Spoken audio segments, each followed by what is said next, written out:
இயேசுவின் அன்பு. கிறிஸ்து இயேசுவின் நாமத்தினாலே உங்களுக்கு அன்பின் வாழ்த்துக்கள். சங்கீதம் 119 அதிகாரம் 105 உம்முடைய வசனம் என் கால்களுக்கு தீபமும் என் பாதைக்கு வெளிச்சமுமாய் இருக்கிறது.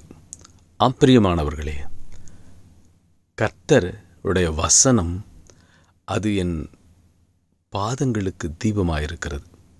அது என்னை வழிநடத்துகிறது. நான் நடக்க வேண்டிய வழிகளில் எனக்கு வெளிச்சமாயிருந்து என் பாதம் கல்லில் சிக்கிக் கொள்ளாதபடிக்கு அது என்னை நடத்துகிறது. நான் சேர வேண்டிய இடத்திற்கு என்னை கொண்டு போய் சேர்க்கிறது. ஒரு தீபம் போல என்னை வழிநடத்துகிறது. அது செவ்வையான பாதையிலே என்னை நடத்துகிறது.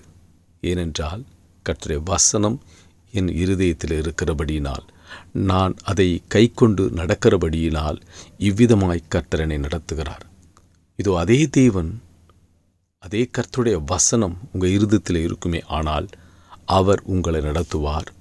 அது உங்களை ஜீவனின் பாதைக்கு கொண்டு போய் சேர்க்கும். அந்த பாதையிலே மரணம் இல்லை, அதிலே ஜீவன் உண்டு. இதோ அது உங்கள் கால்களுக்கு தீபம் போல வெளிச்சமாய் உங்களுக்கு எந்த இடையூறும் இல்லாதபடிக்கு, உங்கள் வழியில் பிரச்சனை ஏற்படாதபடிக்கு உங்களை வழி விலக்கி வேலியடைத்து பாதுகாத்து கொள்ளும். எனவே இருதயத்தில் தேவனுடைய வசனத்தை நாம் பத்திரப்படுத்திக் கொள்ளுவோம். அது நம்மை வழிநடத்தி உயர்த்தி ஆசீர்வதிக்கும். ஆமென்.